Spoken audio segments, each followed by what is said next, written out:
We have Ben Shapiro. We have a college student that, seems to be more left-leaning. And basically, they go back and forth on trans rights. So, obviously, if you know anything about Ben Shapiro, you probably already know his argument on the matter. But if you don't, boy, you are in for a treat today. They go back and forth. They go at it. It is a real war of words, we'll call it. And I'll let you be the judge of who won this debate, all right? Without further ado, we getting right into it. Let's rock! Oh my God! Hi, thank you for coming to our campus. My name is Megan. I just have a question about something that you said. You state that American people come first and foremost, American values, American virtues, but you openly support platforms that take away trans people rights and openly do not agree with the fact that men can become women, women can become men. So number one, that's not taking away anyone's rights. That's a recognition of reality. And also 2 + 2 = 4 is not a reversal of anybody's rights. Like anybody's opinion of what they are that runs counter to the actual facts of the situation. You have a right to say what you want to say, but you certainly do not have a right to demand that everybody else say it with you. And that's you want to talk about a violation of First Amendment rights or a violation of basic American rights, trying to use the power of government, as so many people on the left have, to force everybody to say things are false in the name of your personal comfort. That's a violation of rights. But to force people to do something for your own personal comfort doesn't infringe the same amount of rights? What am I forcing you to do? Or anybody else who's trans? Not be who they feel that they should be. They're not telling you. No, I mean, you can be anything you want to be. I mean, but you can't be, let's put it this way. You can think whatever you want to think about yourself. You can't be anything you want to be. You can't be Napoleon. You can't be Jesus. And you can't be a member of the opposite sex. I mean, the facts of life are the facts of life.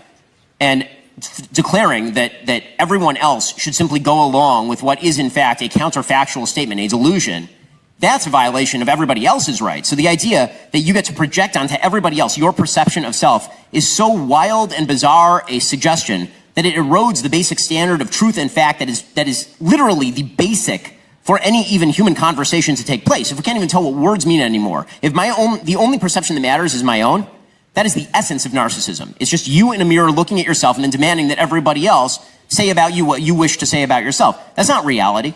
And by the way, it's not even kind to you, because it turns out that one of the realities of life is that you will live a happier and better life if you understand and agree with reality rather than fighting it. Reality always wins. Whether you like it or not, reality always wins.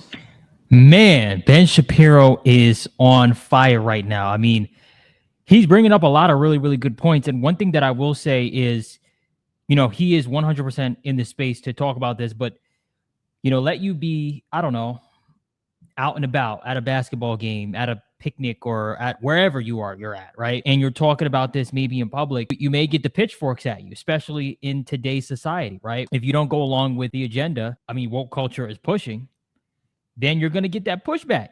You're going to get that pushback, and you're going to get the pitchforks coming at you, right? But ultimately, whether you like it or not, he's just speaking facts, right? Now, that does not mean that, personally, me, I have nothing against, people. Everybody's different, right? I have nothing against nobody. If you want to transition or you want to do whatever you want to do, that's your business, right? What I don't like, and I think this is kind of what Ben is speaking to, is when you try to convince me that you're otherwise. That's different, right? When you try to push a narrative and have me believe otherwise. I just can't get with that. So back to the video. So in the same way that I guess people kind of have to accept that they won't be accepted, you're taking It's not about being accepted. It's about you have to accept. Let's say if you're a male and you believe that you're a female, or you're a female and you believe that you're a male, you're going to have to accept the baseline reality that what you think is false about you. Okay, if I think that I'm an amazing basketball player, no matter how strongly I think it, it's not true. And it's going to be, I can think that as much as I want to think it. And the minute I get on the basketball court and I put up a jumper that gets blocked by some dude who's 6'5", right, then everybody's going to realize I just wasn't that good at basketball. And no matter what I thought about myself, I still wasn't good at basketball. That's a reality. Do you think it's fair for the government to take those rights away? Again, you haven't defined even what the right is that you're talking about. You do not have a right to dictate to me what I think of you. And you certainly do not have a right to dictate to me what I think about reality, especially when what I think reflects reality and what you think does not. I'm not trying to convince you of anything. It's kind of like the government's trying to tell the people that they can't do something. You can do what you want to do. You just can't dictate to anyone else what they do about it. That's how human relations work. How come you can do the same thing?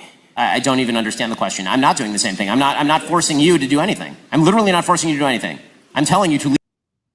And that is where this person gets emotional. That is where this person gets emotional, because he's not doing the same thing. He is just stating the facts, right? That's all he's doing, right? That's it. By the way, again, I'm not knocking any communities, right? I'm just stating the facts, right? And people are so emotional. People are so just uptight. Like, just take a chill pill. This person needs to calm down. This is just a debate. Just let's have some back and forth like human beings, right? That's all it is. Leave me alone.